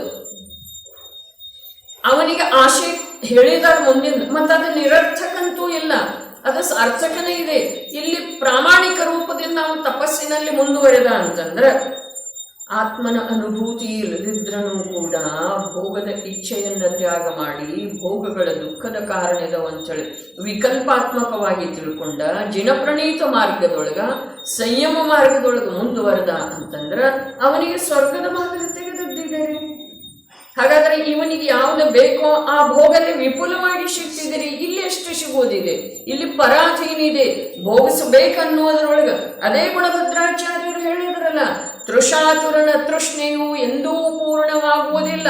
ಬಾವಿ ತೋಡ್ತಾ ಹೋಗ್ತಾನೆ, ಕಗ್ಗಲ್ಲ ಹತ್ತಿದೆ, ಅದನ್ನ ಪರಿಶ್ರಮದಿಂದ ಒಡೆದು ಹಾಕ್ತಾನೆ. ಬಹಳಷ್ಟು ಪರಿಶ್ರಮ ಮಾಡಿದ ನಂತರ ಸ್ವಲ್ಪ ನೀರು ಕಾಣಿಸ್ತಿದೆ, ಅದು ಕೂಡ ದುರ್ಗಂಧಯುಕ್ತ ಇದೆ. ಕ್ರಿಮಿ ಜಾಲ ಅತ್ಯಂತ ತುಚ್ಛ ಕ್ರಿಮಿಗಳಿಂದ ಕೂಡಿದ್ದ ಇದೆ. ಹೇಗಾದರೂ ಮಾಡಿ ಅದನ್ನು ಶೋಧಿಸಿ ಮೂಗು ಹಿಡ್ಕೊಂಡು ಕುಡಿದು ಬಿಡ್ಬೇಕು, ಅಷ್ಟು ಇವನಿಗೆ ಬಾಯಾರಿಕೆ ಆಗಿರ್ತಿದೆ. ಆ ಶೋಧಿಸುವ ಸಾಧನ ತರ್ಲಿಕ್ಕೆ ಹೋಗುಷ್ಟಿಗೆ ಒಣಗಿ ಹೋಗ್ತಿದ್ದಾನೆ. ಈ ಮನುಷ್ಯ ಜೀವನದಲ್ಲಿ ನಾನು ಸುಖಿಯಾಗಬೇಕನ್ನುವಂಥ ಅಭಿಲಾಷೆ ಈ ಪ್ರಕಾರ ನಿರರ್ಥಕಿದೆ. ಅದಕ್ಕೆ ಒಂದು ವೇಳೆ ನೀನು ಇದನ್ನು ಇಲ್ಲಿ ತ್ಯಾಗ ಮಾಡಿದೆ ಅಂತಂದ್ರೆ ಅಲ್ಲಿ ವಿಪುಲವಾದಂತಹ ನಿನಗೆ ಐಶ್ವರ್ಯ ಸಿಗ್ತಿದೆ. ಅಲ್ಲಿ ಬಾಲ್ಯಾವಸ್ಥೆ ಇಲ್ಲ, ವೃದ್ಧಾವಸ್ಥೆ ಇಲ್ಲ, ರೋಗ ಇಲ್ಲ, ಪರಾಧೀನತೆ ಇಲ್ಲ, ಭೋಗ ಪದಾರ್ಥಗಳ ಸಲುವಾಗಿ ದುಡಿಬೇಕಾಗಿಲ್ಲ, ಯಾರು ಸೇವೆ ಮಾಡಬೇಕಾಗಿಲ್ಲ. ಹಾಗಾದ್ರೆ ಇದನ್ನು ಕೊಟ್ಟು ಅದನ್ನು ತಗೊಳ್ಳೋದು ವ್ಯಾಪಾರ ಸರಿ ಇದೇನಿಲ್ರಿ. ಈ ಅಲ್ಪದಾದಂತಹ ಸುಖದ ಅಭಿಲಾಷೆಯನ್ನು ಬಿಟ್ಟ ಆ ದೀರ್ಘಕಾಲದ ಸುಖವನ್ನು ಪಡ್ಕೊಳ್ಳೋದು ಒಳ್ಳೇದಿದೆಯಲ್ಲ, ಇದು ಒಂದು ಮಾರ್ಗ. ಇನ್ನು ಈ ಅಲ್ಪದಾದಂತಹ ಸುಖದ ಅಭಿಲಾಷೆಯನ್ನು ಬಿಟ್ಟ ಇವು ತಪಸ್ಸು ಮಾಡ್ತಾ ಇರೋ ವೇಳೆದೊಳಗ ಇವನಿಗೆ ಒಂದು ವೇಳೆ ಅಂತರಂಗದ ಪುರುಷಾರ್ಥದಿಂದಲೋ ಕಾಲಲಬ್ಧಿಯಿಂದಲೋ ಭವ್ಯತ್ವ ಪ್ರಗಟಾಗಿ ಆತ್ಮನ ಅನುಭೂತಿ ಆಯಿತು ಅಂತಂದ್ರೆ ಆಗಂತೂ ಇವನಿಗೆ ಸ್ವರ್ಗದ ವೈಭವ ಬೇಕೇ ಇರುವುದಿಲ್ಲ. ಸ್ವರ್ಗದ ವೈಭವ ಸಿಗ್ತಿದೆ, ಸಿಗೋದಿಲ್ಲ, ಸಿಗ್ಲಿಕ್ಕಿಲ್ಲೇನಾ ಗಾಬರಿ ಆಗೋ ಮಾತನೇ ಇಲ್ಲ, ಸಿಗ್ತಿದೆ. ಆದ್ರೆ ಅವನಿಗೆ ಅದು ಬೇಕೇ ಇರುವುದಿಲ್ಲ. ಯಾವ ಪ್ರಕಾರ ಈಗ ಚಕ್ರವರ್ತಿ ವೈಭವದ ಮಾತು ಹೇಳಿತು, ಅದೇ ಪ್ರಕಾರ ಆತ್ಮಾನುಭವ ಸಂಪನ್ನ ಜೀವನಿಗೆ ಇಂದ್ರನ ವೈಭವ ಕೂಡ ಹೇಗಿದೆ, ತೃಣ ಸಮಾನನ ಇದೆ. 32 लाख ವಿಮಾನದ ಅಧಿಪತಿ ರೇಮ. ವಿಮಾನ ಅಂದ್ರೆ ಇವು ನಮ್ಮ ಹಾರಾಡ್ತಾವ ಇಂಥವಲ್ಲ, ಸಾಮಾನ್ಯ ನಮ್ಮ ಲಕ್ಷದೊಳಗೆ ಬರೋ ಸಲುವಾಗಿ ಹೇಳಿದ್ರೆ ಇದು ಯಾರು 6 ಖಂಡ ಇದೆಲ್ಲ ಹಾಗೂ 32 ಭೂಖಂಡ ಅಂತ ಹೇಳಿ ತಿಳಿಯೋದ್ರಲ್ಲಿ ಸಾಮಾನ್ಯ ನಮಗೊಂದಿಷ್ಟು ಕಲ್ಪನಾ ಬರೋ ಸಲುವಾಗಿ. ಸ್ವರ್ಗ ಅಂತ ವಿಮಾನ ಅಂತ ಹೆಸರಿದೆ, ಆದ್ರೆ ಅವು ವಿಮಾನ ಇಲ್ರಿ, ಭೂಖಂಡನ ಅದಾವ್ರಿ, ಅವು ಪೃಥ್ವಿನ ಅದಾವ್ರಿ, ಹಾಗೆ ತಿಳಿಬಹುದು. ಹಾಗಾದ್ರೆ ಆ 32 लाख ವಿಮಾನದ ಅಧಿಪತಿ ಇಂದ್ರನಿಗೆ ಕೂಡ ಸಮ್ಯಕ್ ದೃಷ್ಟಿ, ಇಂದ್ರನಿಗೆ ಆ ವೈಭವ ಹೇಗೆ ಅನ್ನಿಸ್ತಿದೆ? ತೃಣ ಸಮಾನನ ಅನ್ನಿಸ್ತಿದೆ. ಆದರೆ ಅದು ಪ್ರಾಪ್ತ ಆಗಿರ್ತಿದ್ದೀರಿ ಯಾವುದರಿಂದ? ಇಲ್ಲಿ ತ್ಯಾಗ ಮಾಡುವುದರ ಬಲದಿಂದ. ಅದಕ್ಕೆ ಇನ್ನೂ ದೃಷ್ಟಾಂತ ಹೇಳಿದರು. ದೃಷ್ಟಾಂತದ ಸಾಗರನ ಒಂದ್ಸಲ ಓದಬೇಕಪ್ಪ. ಆತ್ಮಾನುಶಾಸನ ಓದಬೇಕು, ಅನೇಕ ಸಲ ಓದಬೇಕು. ಅನೇಕರ ಜೀವನ ಎಂಥ ವಿರುದ್ಧ ಜೀವನ ಈ ಕಡೆ ತಿರುಗಿದವು ಬರೀ ಒಂದು ಆತ್ಮಾನುಶಾಸನವೆಂದರೆ. ಕೇಳಿ ನೋಡ್ಬೇಕು. ಅವರು ಹೇಳ್ತಾರೆ, ಅದಕ್ಕೆ ಅವ್ರಿಗೆ ಯಾವ ಪ್ರಕಾರದ ಅವಮಾನ ಇಲ್ಲ, ಅಭಿಮಾನ ಇದೆ. ನನ್ನ ಜೀವನ ಆತ್ಮಾನುಶಾಸನದಿಂದ ಪರಿವರ್ತನೆ ಆಗಿದೆ. ದೃಷ್ಟಾಂತ ಹೇಳ್ತಾರೆ. ಹುಳುಕಾದಂಥ ಕಬ್ಬು ಇದೆ.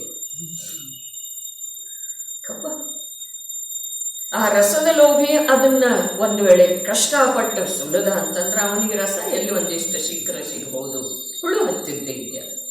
ಒಂದು ವೇಳೆ ಅದನ್ನು ಅವನು ಭೂಮಿಯೊಳಗೆ ಹಾಕಿದ ಅಂತಂದ್ರೆ ಅವನಿಗೆ ಮಧುರವಾದಂಥ ರಸ ಕೊಡುವ ಅನೇಕ ಕಬ್ಬುಗಳ ಸಿಗ್ತಾವೆ. ಇದು ದೃಷ್ಟಾಂತ ಏನು ಹೇಳ್ತಿದೆ? ಇದು ಹುಳುಕಿದಿರಿ, ಇದು ಕಬ್ಬ, ಈ ಶರೀರದಿಂದ ನೀನೇನು ಭೋಗಿಸಿ ಇದು ಹುಳುಕ ಅರ್ಥಾತ್ ಇದು ವೃದ್ಧಾಪ್ಯ ರೂಪದ ಹುಳು ಹತ್ತೋದಿದೆ. ಅನೇಕ ಪ್ರಕಾರದ ರೋಗಗಳಿದರಲ್ಲಿ ಯಾವಾಗ ಯಾವ ರೂಪದಿಂದ ತಲೆ ಎತ್ತುತ್ತವೆ ಹೇಳಲಿಕ್ಕೆ ಬರಲಿಲ್ಲ. ಅದಕ್ಕೆ ಮನುಷ್ಯ ದೇಹವನ್ನು ಪಡೆದ ನಂತರ ಒಂದು ತಪಸ್ಸು ಮಾಡೋದನ್ನ, ಚಾರಿತ್ರ್ಯದ ಅಂಗೀಕಾರ ಮಾಡೋದನ್ನ, ಜ್ಞಾನದ ಸಂಪಾದನೆ ಮಾಡೋದನ್ನ, ಯಥಾರ್ಥ ಜ್ಞಾನದ ಪ್ರಾಪ್ತಿ ಮಾಡಿಕೊಳ್ಳೋದನ್ನ ಏಕಮೇವ ಕರ್ತವ್ಯ ಇದೆ. ಉಳಿದದ್ದು ಸಂಸಾರದೊಳಗೆ ಯಾವುದು ಬರ್ತಿದೆ ಬರಲಿ, ದುಃಖ ಬಂತು ಅಂತಂದ್ರೆ ಇದರದೇ ಒಂದು ಶುಭ ಆಧಾರದಿಂದ ಆ ದುಃಖವನ್ನ ಸಹಿಸುವ ಸಾಮರ್ಥ್ಯನೂ ಬರ್ತಿದೆ. ಅದನ್ನು ಎದುರಿಸುವ, ಅದನ್ನು ಹಿಂದೆ ಹಾಕಿ ಬಾಳುವ ಸಾಮರ್ಥ್ಯನೂ ಬರ್ತಿದೆ. ಮತ್ತು ದುಃಖ ಬಂತು ಅಂತಂದ್ರೆ ಅದು ಶುಭ ಲಕ್ಷಣ ಇದೆ. ಯಾಕಂತಂದ್ರೆ ಸತ್ತಾದೊಳಗಿನ ಅಶುಭ ಕರ್ಮ ಹೊರಟು ಹೋಗ್ತಾ ಇದೆ. ಇನ್ನು ಸುಖ ಬಂತು ಅಂತಂದ್ರೆ ಆ ಸುಖಕ್ಕೂ ಕೂಡ ಆ ಧರ್ಮನ ಆಧಾರ ಇದೆ.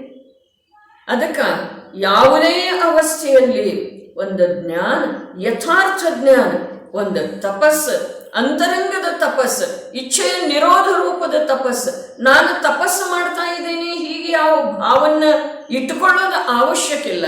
ಆದರೆ ಅಧಿಕ ಇಚ್ಛೆ ಮಾಡೋದಿಲ್ಲ. ಇಚ್ಛೆಯಿಂದ ಏನಾಗ್ತಿದೆ? ಇಚ್ಛೆಯಿಂದ ಮಹಾನರ್ಥ ಆಗ್ತಿದೆ. ಇನ್ನು ಉದಯದಲ್ಲಿ ಬಂದಂಥ ಕರ್ಮ ಸಂಕ್ರಮಣ ಆಗಿ ಹೋಗ್ತಿದ್ದೀರಿ. ಶುಭ ಕರ್ಮ ಪುಣ್ಯದ ಘಾತ ಮಾಡ್ತಿದೆ ಇಚ್ಛೆ. ಈ ಜೈನಾಚಾರ್ಯರ ಸಿದ್ಧಾಂತವನ್ನ ಅಂತರಂಗದೊಳಗ ಇದರಲ್ಲಿರುವಂತಹ ಸತ್ಯತೆಯನ್ನ ಕಂಡುಕೊಂಡನ ಲೌಕಿಕ ಸಜ್ಜನರ ಹೇಳಿರು ಬೇಕಂದವ ಭಿಕ್ಷುಕ, ಸಾಕಂದವ ಸಾಹುಕಾರ. ಅರ್ಥಾತ್ ಅಲ್ಲಿ ಇಚ್ಛೆ ಪುಣ್ಯವನ್ನ ತಿಂದು ಹಾಕ್ತಿದೆ ಅನ್ನೋದನ್ನ ಲೌಕಿಕ ಸಜ್ಜನರು ಕೂಡ ಈ ಜಿನಾಗಮದ ಸಿದ್ಧಾಂತದ ಸತ್ಯಾಂಶವನ್ನ ಅರಿತು ಹೇಳಿದ್ದಾರೆ. ಅದಕ್ಕೆ ಆತ್ಮಾನುಶಾಸನ ಪುನಃ ಮತ್ತೊಂದು ಏನು ಕೊರತಿಲ್ಲ. ಆನಂದ ಬರ್ತಿದ್ದೀರಿ, ಬೇಸರಂತೂ ಬರೋದನ್ನೇ ಇಲ್ಲ. ಜ್ಞಾನ ವೃದ್ಧಿಸ್ತಾ ಹೋಗ್ತಿದೆ. ಜ್ಞಾನ ವೃದ್ಧಿಸದಿದ್ರೂ ಅದರಲ್ಲಿ ರಮಿಸ್ತಿದೆ ನೋಡ್ರಿ, ಅಷ್ಟು ಪಾಪ ಭಾವ ದೂರ ಆಗ್ತದೆ.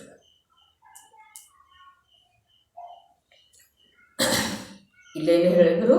ಶತ್ರುವಿನಂತೆ ಕಂಡುಬರು ಭೋಗಗಳು ಪ್ರತ್ಯಕ್ಷ ರೋಗದ ಸಮಾನ ತಿಳಿದು ಬರುತ್ತವೆ. ಹಾಗಾದ್ರೆ ಮುನಿ ಅವಸ್ಥೆಯಲ್ಲಿ ಶುಭ ಭಾವ ಬರ್ತಿದೆಯಲ್ಲ, ಆ ಶುಭ ಭಾವ ಪ್ರತ್ಯಕ್ಷ ಅವ್ರಿಗೆ ಏನು ಅನ್ನಿಸ್ತಿದೆ? ರೋಗದ ಸಮಾನ ಕಾಣಿಸ್ತಿದೆ ಅಂಥೇಳಿನ ಅವರು ಶುಭದೊಳಗೆ ರಮಿಸುವುದಿಲ್ಲ. ಶುಭವನ್ನು ತ್ಯಜಿಸಿ ಶುದ್ಧ ಸ್ವಭಾವದೊಳಗೆ ಒದ್ದಾಡ್ತಾರೆ. ಈ ಪ್ರಕಾರ ಚಕ್ರವರ್ತಿ ವೈಭವ ತೃಣದ ಸಮಾನ ಕಾಣಿಸ್ತಿದೆ. ಶರೀರ ಮೊದಲು ಪರಕೀಯ ಅನ್ನಿಸ್ತಿದೆ, ಆಮೇಲೆ ಅದು ಪ್ರತ್ಯಕ್ಷ ಶತ್ರುವಿನ ಹಾಗೆ ಭಾಸ ಆದ ನಂತರ ಸಾಕಿನ್ನಿದ್ರದ್ದು ಎಷ್ಟು ಮಾಡೋದ ಅಂಥೇಳಿ ಇದರ ಬೇಡಿಕೆಗಳನ್ನು ತೀರಿಸ್ತಾ ನಾನೆಂದೂ ಸುಖಿಯಾಗೋ ಸಾಧ್ಯ ಇಲ್ಲ. ಹೀಗೆ ಮನಗಂಡು ಜೈನೇಶ್ವರಿ ದೀಕ್ಷೆಯನ್ನು ಧಾರಣ ಮಾಡಿ ಪವಿತ್ರವಾದಂಥ ಸ್ವಾಧೀನ ಮಾರ್ಗದಲ್ಲಿ ಸಾಗುತ್ತಾ ಇರುವಂಥ ಆ ಸಾಧಕ ಮಹಾಮುನಿ ಅವನ ಜೀವನದೊಳಗ ಯಾವ ಶುಭ ಭಾವಗಳ ವಿಪುಲವಾಗಿ ಬರ್ತಾವೆಯೋ ಆ ಶುಭ ಭಾವಗಳನ್ನು ಅವ ರೋಗದ ಸಮಾನ ತಿಳಿತಾನೆ ಅಂಥೇಳಿ ಆ ಶುಭ ಭಾವಗಳ ಕಡೆಗೆ ಆಕರ್ಷಿತ ಆಗದ್ದನ್ನು ಶುದ್ಧ ಸ್ವಭಾವದೊಳಗ ಒಂದಾಗುವ ಉದ್ಯಮ ಮಾಡ್ತಾನೆ. ಓದುವ ಭಾವಾರ್ಥ ಪ್ರಜ್ಞೆ. ಎಲ್ಲಿಯವರೆಗೆ ಜನರಿಗೆ ವಾಸ್ತವಿಕ ಪದಾರ್ಥಗಳು ದೃಷ್ಟಿಗೋಚರವಾಗುವುದಿಲ್ಲ ಅಲ್ಲಿಯವರೆಗೆ ಅವರು ಅವಾಸ್ತವಿಕ ಪದಾರ್ಥಗಳನ್ನೇ ವಾಸ್ತವಿಕವೆಂದು ಮನ್ನಿಸುತ್ತಾರೆ.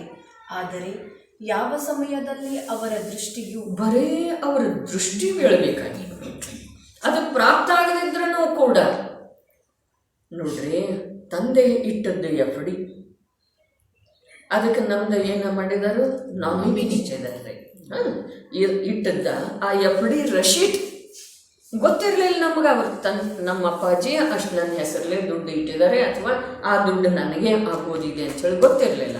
ಆದರೆ ಯಾವುದೋ ಅವರದ್ದು ಸಾಮಗ್ರಿಗಳನ್ನು ತೆಗೆದು ಏನಿದೆ ಅಂಥೇಳಿ ಸ್ವಚ್ಛ ಮಾಡ್ತಾ ಇರೋ ವೇಳೆದೊಳಗೆ ಅದು ಸಿಕ್ಕ ನಂತರ ಅವ್ರ ರೊಕ್ಕಿನ್ನ ಕೈಗೆ ಬಂದಿಲ್ಲರೆ ಇನ್ನೂ ಅಲ್ಲೆಲ್ಲ ನಾಮಿನಿ ಸಿದ್ಧ ಆಗಬೇಕಾಗಿದೆ.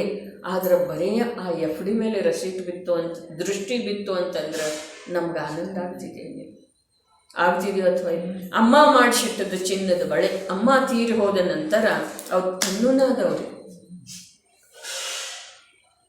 ಮಾಡಿಸಿಟ್ಟದ್ದು ಗೊತ್ತಿಲ್ಲ. ದೃಷ್ಟಿ ಬಿದ್ದ ನಂತರ ಏನಾಗ್ತಿದೆ? ಆನಂದ ಆಗ್ತಿದೆ. ಬರೇ ದೃಷ್ಟಿಯ ಪರಿವರ್ತನೆ. ಆ ಜ್ಞಪ್ತಿಯೊಳಗ ಎರಡೂ ಇದೆ, ದೃಷ್ಟಿ ಮತ್ತು ಯಾವ ಸಮಯದಲ್ಲಿ ಅವರ ದೃಷ್ಟಿಯು ವಾಸ್ತವಿಕ ಪದಾರ್ಥಗಳ ಮೇಲೆ ಬೀಳುತ್ತದೆ ಆ ಸಮಯದಲ್ಲಿ ಅವರು ಇಲ್ಲಿ ಪದಾರ್ಥ ಒಂದೇ ಹೇಳಿಲ್ಲ, ಗಳ ಹೇಳಿದಾರೆ. ಪದಾರ್ಥಗಳ, ಯಾಕಂದ್ರೆ ದೃಷ್ಟಾಂತ ಇದೆ. ಅದ ಪದಾರ್ಥಗಳ ಅಂಥೇಳಿ ಹೇಳಿದ್ರೂ ಕೂಡ ಸಂವರ, ಜೀವ, ಸಂವರ, ನಿರ್ಜರ, ಮೋಕ್ಷ ಅಂಥೇಳಿ ಭೇದದಿಂದ ಹೇಳ್ಬೋದು.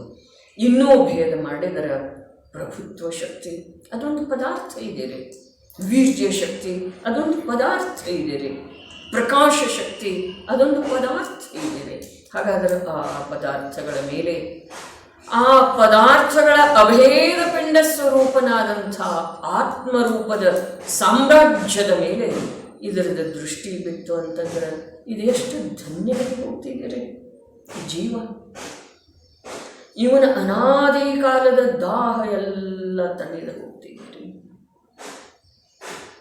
ಆದರೆ ವಿಶ್ವಾಸ ಮಾಡ್ತಾ ಇಲ್ಲ ನಾವು. ಆ ಸಮಯದಲ್ಲಿ ಅವರು ಆ ವಾಸ್ತವಿಕ ಪದಾರ್ಥಗಳ ಎದುರಿಗೆ ಅವಾಸ್ತವಿಕ ಪದಾರ್ಥಗಳನ್ನು ಅಂಶ ಮಾತ್ರವೂ ವಾಸ್ತವಿಕವೆಂದು ತಿಳಿಯುವುದಿಲ್ಲ. ಮನುಷ್ಯರಿಗೆ ಗ್ರಹಣ ಮಾಡಲು ಯೋಗ್ಯವಾದ ವಾಸ್ತವಿಕ ಪದಾರ್ಥವೆಂದರೆ ಒಂದು ಸಿದ್ಧ ಸ್ವರೂಪವೇ ಇದೆ ಮತ್ತು ಅದರಿಂದ ಭಿನ್ನವಾದವುಗಳೆಲ್ಲವೂ ಅವಾಸ್ತವಿಕವಿವೆ. ಬರೀ ಓದಿದ್ರೆ ಸಾಕೇನ್ರಿ? ಓದಿದ್ರೆ ಕೂಡ ಪರ್ಯಾಪ್ತ ಇದೆ. ಇನ್ನು ಅದರ ಕಡೆಗೆ ಉದ್ಯಮ ಮಾಡಿದ್ರ, ಅದರ ಮಹಿಮೆ ಬಂದ್ರ, ಅದರದ ರಸ ಬಂದ್ರ, ಅದು ಕಾಣಿಸಿದ್ರ, ಅದು ಪ್ರಾಪ್ತ ಆದ್ರ ಎಂಥ ಆನಂದ ಇರ್ಬೋದ್ರಿ. ಬರೀ ಓದಿದ್ರೇ ಆನಂದ ಇದೆ ರೀ ಅಷ್ಟ. ಏನು ಹೇಳಿದರು? ಮನುಷ್ಯರಿಗೆ ಗ್ರಹಣ ಮಾಡಲು ಯೋಗ್ಯವಾದ ವಾಸ್ತವಿಕ ಪದಾರ್ಥವೆಂದರೆ ಒಂದು ಸಿದ್ಧ ಸ್ವರೂಪವೇ ಇದೆ, ಒಂದು ಸಿದ್ಧ ಸ್ವರೂಪವೇ ಇದೆ, ಒಂದು ಸಿದ್ಧ ಸ್ವರೂಪವೇ ಇದೆ. ಓಂ ಹ್ರೀಂ ಶ್ರೀ ಅನಂತಾನಂತ ಸಿದ್ಧ ಪರಮೇಷ್ಠಿಭ್ಯೋ ನಮೋ ನಮಃ. ಇಷ್ಟ ಅಂದ್ರೆ ಕೂಡ ಎಷ್ಟು ಒಂದು ನಾಲಿಗೆಗಾಯಿತು, ಹೃದಯದೊಳಗಾಯಿತು, ಒಂದು ಚೈತನ್ಯದ ಪ್ರದೇಶದೊಳಗಾಯಿತು, ಯಾವ ಒಂದು ಪರಮ ಆಹ್ಲಾದದ ಅನುಭೂತಿ ಆಗ್ತಿದೆ. ಅನುಭವಿಸಿ ನೋಡ್ಬೇಕು, ಮಾಡಿ ನೋಡ್ಬೇಕ್ರಿ. ಬರೇ ಅಂದ್ರ ಆಗ್ತಿದೆ, ಆದ್ರೆ ಅನ್ನೂ ವೇಳೆದೊಳಗ ಒಂದಿಷ್ಟು ಭಾವ ಬೇಕ್ರಿ, ಒಂದಿಷ್ಟು.